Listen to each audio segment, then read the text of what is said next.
Hideouts to watch out for on your morning commute. Good Monday morning to you. I'm Brian Sanders. And I'm Nicole Brady. We have team coverage as drivers get out the door. We begin with traffic expert Jason Luber because moments ago, Jason, Denver police said they're on crash alert. Yeah, they are. And that's when you have so many crashes that they have to deal with and they don't have enough people to respond to them. So they go into this crash alert. Some might call it accident alert. That's the old terminology. Crash alert is more new terminology. And it's basically if there's no alcohol, drugs, no injuries, then go ahead and report that crash to police within 24 hours. This is I-25 at University, southbound, northbound. I don't know how commuters do this on a daily basis. This is just awful from a crash down there by Hamden. Take a look at the map here this morning. A bunch of problems out here, including on I-76 right there by 120th. Some people slid off the highway there. Still a lot of slow traffic across downtown, as you saw from earlier problems around Santa Fe. The west side of town has been pretty tough. 225, we've had several crashes down in there. Same thing down on C-470, Santa Fe, Wadsworth, Kipling. It's all been really tough for us here this morning, and you can see that we do have some very slow traffic down to the Denver Tech Center on this southbound side. It's just really struggling all the way down to the Denver Tech Center. Speaking of the south side of town, we have a rollover crash going on northbound I-25 to Lincoln Avenue, and that is causing some delays there. Within some of the backups right now is Veronica Acosta, and she's down on the northbound side of I-25 going by Happy Canyon in that area. So plenty of sunshine for you, it looks like right there, Veronica, but we still have some icy conditions and some people not paying attention to their speeds. But I think that sunshine is really helping, at least in this portion of I-25. Like you mentioned, I-25 North, we just took off from Happy Canyon not too long ago. You can see the actual streets here. They are a lot more dry than they were earlier this morning. Of course, you still have a bit of snow and some icy patches off to the shoulders of the highway here. But for these drivers, they seem to be going slow because, like Jason just mentioned, there's some sort of accident up ahead near northbound near Lone Tree, near Lincoln. So that's why a lot of these drivers are slowing down. We're going pretty slow ourselves, about 30 miles an hour here this morning, but conditions looking a whole lot better than they were this morning. You guys, back to you.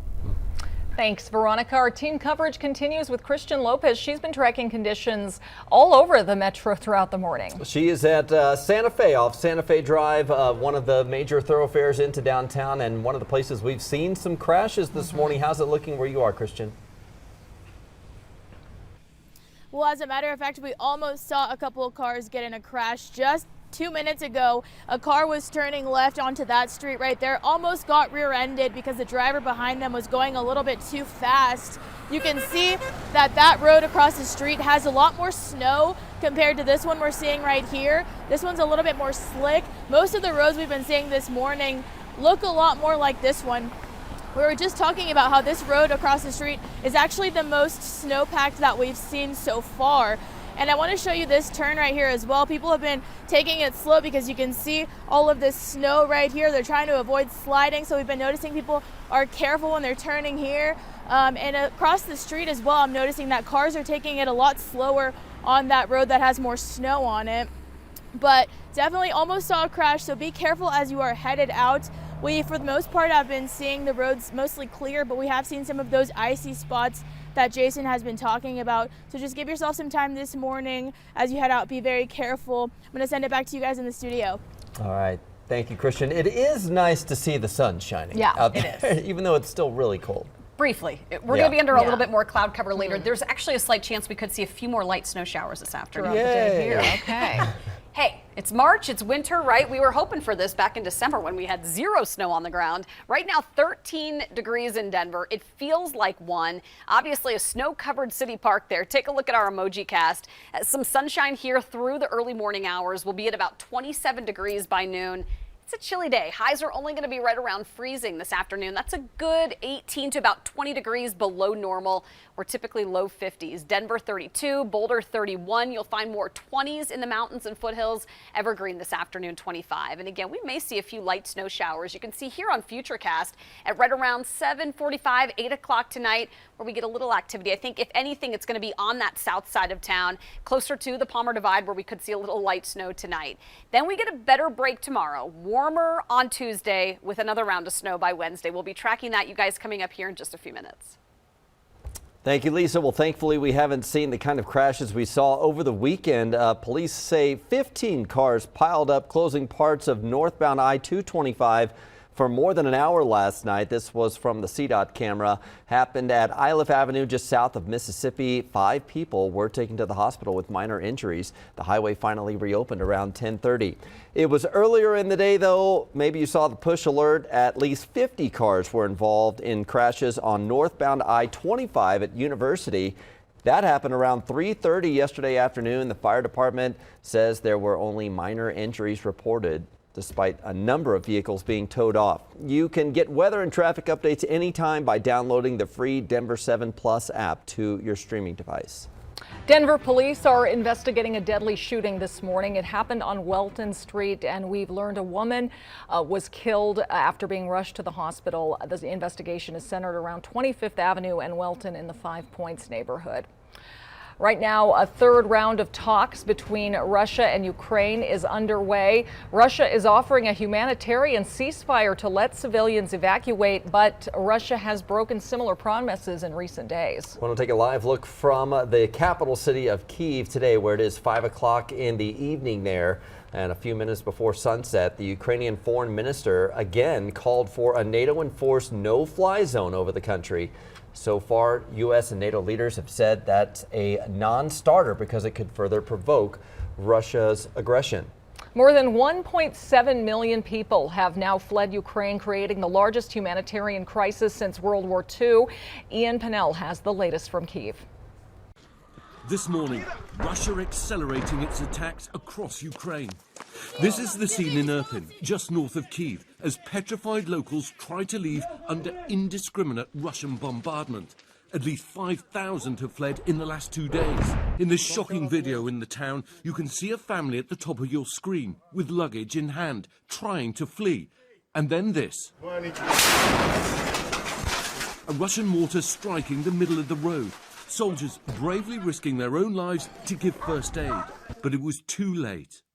They were all killed by the same people who now talk of ceasefires and humanitarian corridors, the Kremlin. The town's mayor saying they were among 8 people who lost their lives in the shelling Sunday. These 2 men describing to us their harrowing escape from Irpin amidst the shelling. How hard was it for you to get out? He says they can't drive out, you have to go by foot, and the crossing point itself is being shelled. A pattern now emerging of civilian areas and infrastructure being struck. The US saying reports that the Russians are deliberately targeting civilians are very credible. The UN saying that more than 360 civilians, 25 of them children, have been killed so far, but the Ukrainians saying the real toll is much higher. Across the country, the Russian bombardment is accelerating. A senior US defense official saying Russia has launched around 600 missiles since the invasion began. The southern city of Mariupol has been under siege for days, the Russians violating the terms of a ceasefire there. It was supposed to allow civilians to leave the city unharmed. And video circulating online and verified by ABC News shows a Russian aerial attack on an airport west of Kyiv. President Zelensky pointing to all these attacks, again calling on NATO powers to enact a no-fly zone over Ukraine. But there are fears within the US that such a move could bring the United States into this war. People need to understand what a no-fly zone means. It's not some rule you pass that everybody has to oblige by. It's the willingness to shoot down the aircrafts of the Russian Federation, which is basically the beginning of World War III. If there isn't a no-fly zone, Ukraine wants more fighter jets, with Poland now considering giving the Ukrainian military a number of Soviet-made MiG-29s, an idea the US is coordinating with Poland on.